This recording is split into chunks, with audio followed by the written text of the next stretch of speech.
the word integrity a lot in our program, and so I need to open up by saying that when Lowell called the timeout in overtime, Ryan Ufko drew up a play and he scored. And I had nothing to do with that. So just so you're aware. Then I realized he drew up so he could score, and I thought that was awesome. No, it wasn't. I don't think it was for him, but it's a heck of a play. I didn't like the way we started the game. I think it's kind of the human nature. We went last night, hard game on the road. We weren't ready to compete. I thought Lowell was really good tonight. I thought they played a really good road game and maybe deserved to win. You look at the shots in the third, 12-2. You guys love the shots, and I always hear about it when we get outshot. So you probably won't ask me tonight about shots, but you know, I think we scored 2 power play goals. My hot caps guy made me feel real good this morning by showing me our percentage in power play since Christmas, and I almost threw up. So it was really what our team's missing right now is scoring on the power play, and we scored 2 tonight. Proud of the team. They always find a way. They're not always our third periods are always our best, and it was again tonight. And I don't know how other teams have done, but you know, we're putting ourselves in a spot to play hopefully play a home playoff game. Sat here a year ago on senior night, and obviously it was a big day of reflection for the seniors and what they've done for the program, but obviously not the season you wanted. Now looking in the past year, it's a year later now. What would you say these seniors have kind of done to right the ship, and how much they meant to this program? Well, I only feel like we have 2 seniors. You know, to me, you have to be here for 4 years to be a senior. And I'll just talk about those 2 kids because they're phenomenal. I spoke to the team before the game. I wanted to recognize all the guys that played tonight, our grad students. You talk about last year. We knew what was wrong last year. We'd become a small, soft team. So if you look at those guys, they're 6'3", 6'2", 6'1", and they're big, physical, play a hard game in that group. And Christian Sando, along with them, who doesn't play as much, but all of them really helped us rebuild our identity. Cole Brady and Elliot McDermott both transferred after their sophomore years. Really, really good kids, like exactly the kind of kids you want in your program. But then Bollinger and Alger take it to another level, and I told the team, I feel like I'm the kind of coach that you have to be with me for 4 years to appreciate me, because I'm not, I'm an inverted, is that the word, introvert? And I hire extroverts because that's what you're supposed to do. You're supposed to get people who balance you well. But over the course of 4 years, you have enough situations, experiences where you face adversity, or you need compassion, you need empathy, you need honesty, and I have that with Lyndon and Aaron, and that's, we talked a lot this week about your college career, and I remember mine really vividly after playing my last college game.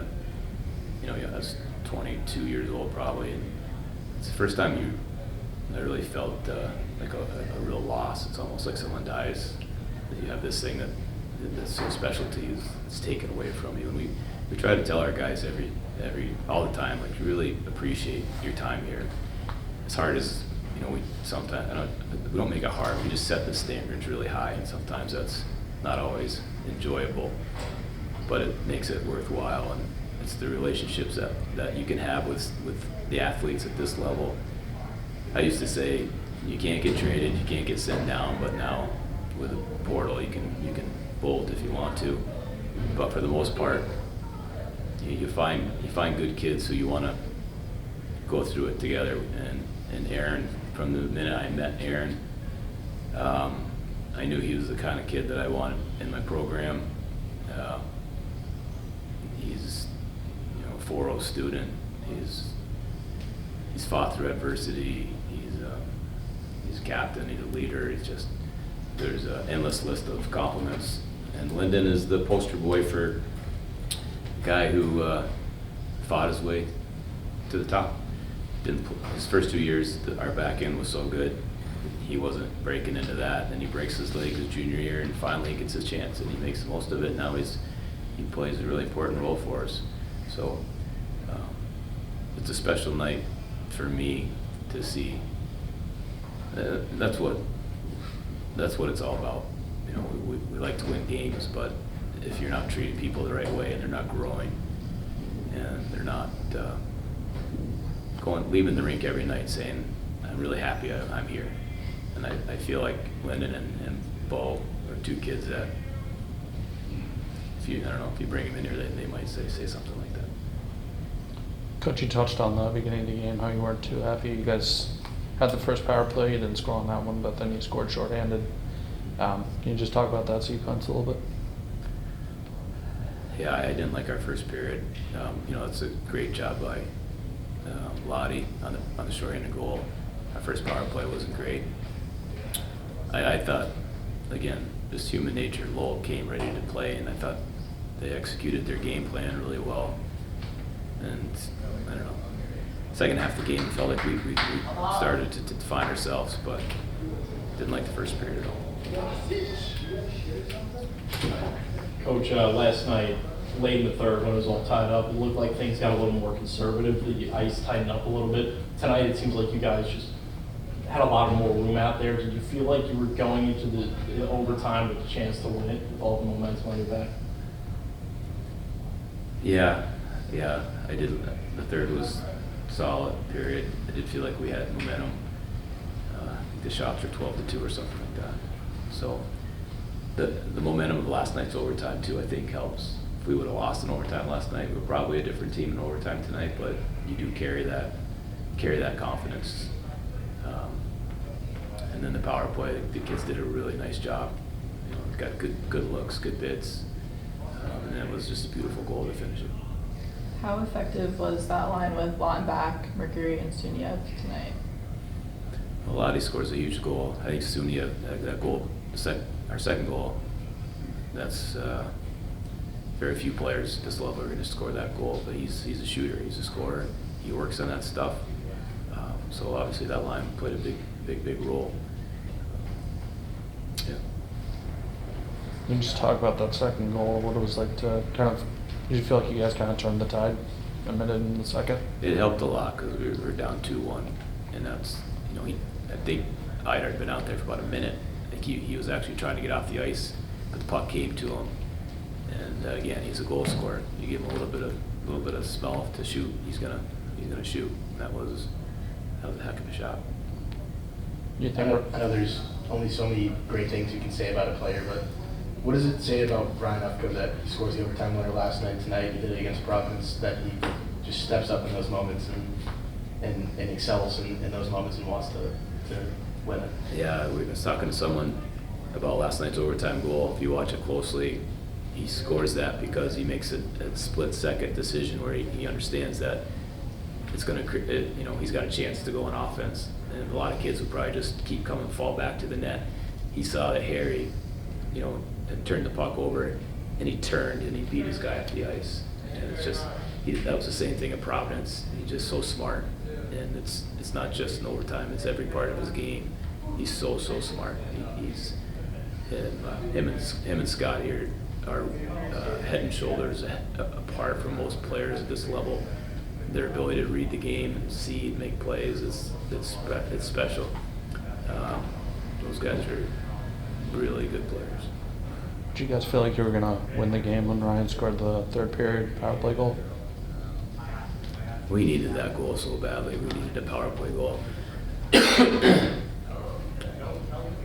Our power play's been struggling, and when they went out there, I go, we're only going to score if he shoots it from the point. And because he does that pretty regularly, and that's what he did. And it was just one of these things that we've been waiting so long to score an important power play goal, and once that went in, you're like, all right, I guess tonight is our night. Could be the last home game here at the Mullen Center. Just your thoughts on overall the crowd this year. They've been north of 5,000 fans past couple games. 6,000. Sorry. They don't follow social media apparently. Outstanding. It's I think it's the best it's been since I've been here. You know, even when we were winning 30 games, it's been since the students came back in early February. It's been awesome, and we're very appreciative, very grateful to the student body, to everybody who comes out. And I've always said, like, if you watch us play, we play an honest, hard style. And it's a style that I think you should be able to cheer for, get excited about. You know, and as I said, we've been a really good third period team.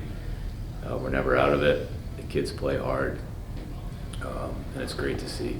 You know, I know basketball had a huge turnout last weekend, and I think between our two programs and the women's, we just want to make it the norm to come to Mullins and pack it and cheer on the teams that, you know, I've watched Frank's team a couple of times this year, and they've got kids that play hard, and people appreciate that.